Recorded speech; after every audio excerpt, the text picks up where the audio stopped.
안녕하세요. 혼자서 가는 자유여행을 좋아하며 캐나다에 살고 있는 심심한 탱자입니다.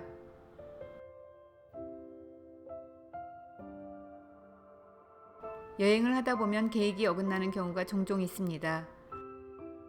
피렌체에서 5박 일정으로 머물던 어느 날 비가 내리고 예정했던 근교의 소도시 산 지미냐노 놀러 가기는 접기로 하고 호스텔에서 밀린 빨래를 돌렸습니다.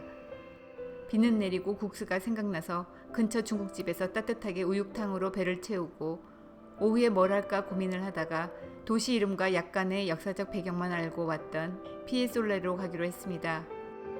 별 생각 없이 떠나자고 마음먹고 나니 어찌 가야 하는지 몰라서 구글 검색을 했습니다. 근데 구글맵은 유럽에선 가끔 이상한 짓을 합니다. 이리 가라 해서 가면 또 다른 곳을 가리키고 또 가서 보면 여기가 아니고 저기라고 방금 갔었던 곳을 가리키고 물어물어 슈퍼에서 버스 티켓까지는 샀는데 주인 아줌마는 버스 정류장은 어딘지 모른다고 하네요. 이게 말이 되나 싶었지만 주변을 두리번거리다 근처에 버스 정류장을 찾았습니다. 참고로 버스 티켓은 버스 운전기사 아저씨에게 사도 되는데 약간 더 비쌉니다.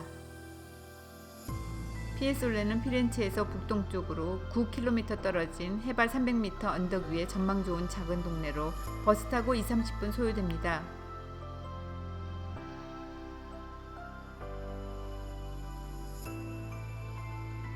타고 온 7번 버스 종점에서 내리면 피에솔레의 미노 광장이 있습니다.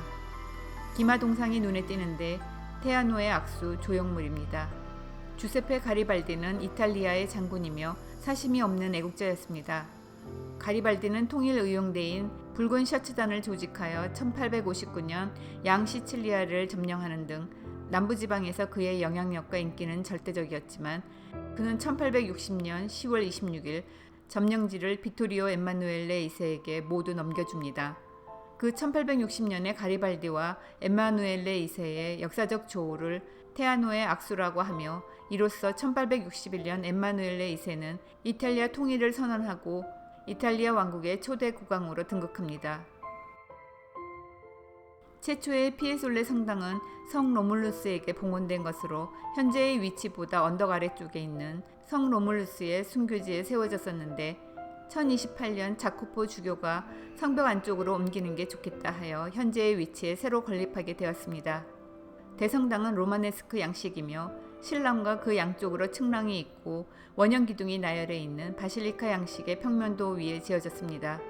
기둥에는 15세기에 그린 두 개의 프레스코화로 장식되어 있는데 성 베네딕트와 피에로 페루지노가 그린 성 세바스찬입니다.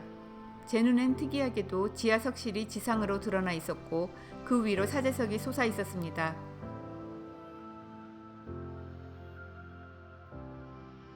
(16세기) 작품인 사제석의 방구형 천장 프레스코화에는 성 로물루스의 스토리가 그려져 있고 1450년에 고딕 양식의 트립틱, 즉 3면 재단하는 치장도 별로 없고 단순한 성당에서 보석처럼 빛나고 있었습니다. 파사드 입구 쪽으로 1521년에 제작된 성 로물루스의 조각상이 있습니다. 이탈리아에서 참 많이 보이는 종탑 양식인데 꼭대기에 왕관을 쓴 듯한 멋진 종탑은 1213년에 지어졌고 성당은 1256년에 복원되었습니다.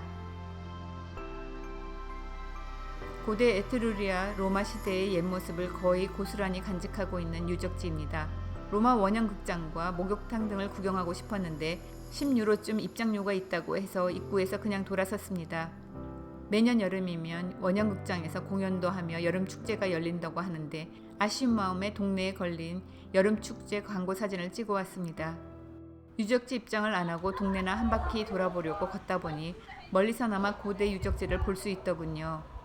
비냄새도 상쾌하고 사람도 없는 한적한 동네에 바람 소리와 나뭇잎 스치는 소리만 가득한 거리를 걷고 있는데 유치원인 듯 모여있는 아이들 소리가 제잘제잘 들리고 동네에 활기가 더해지고 참 좋았습니다.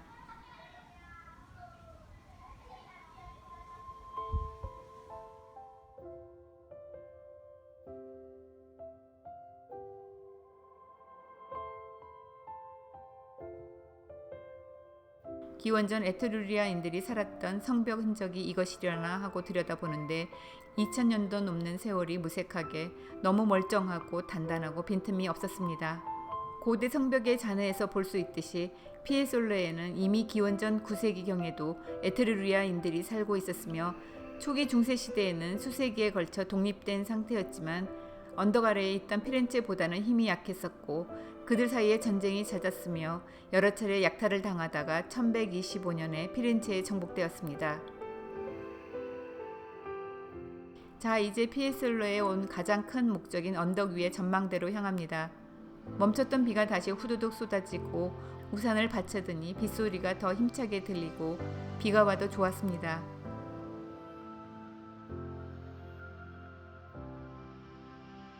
드디어 멀리 피렌체가 내려다 보입니다.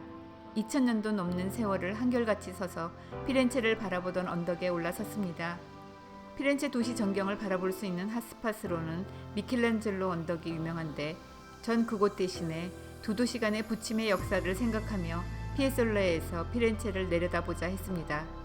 비 때문에 뿌옇게 흐리지만 그래도 피렌체 두오모는 멀리서도 품격이 느껴지고 자태가 우아합니다.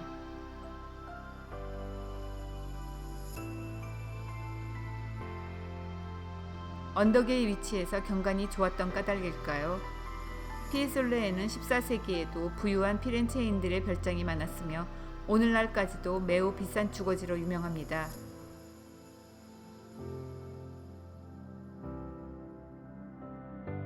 계획했던 대로 착착 진행되는 여행도 성취감에 뿌듯하지만 가끔 가던 길에서 벗어나 욕심 없이 우연의 길을 맡기고 걸어보는 것도 재미있는 여행인 것 같습니다.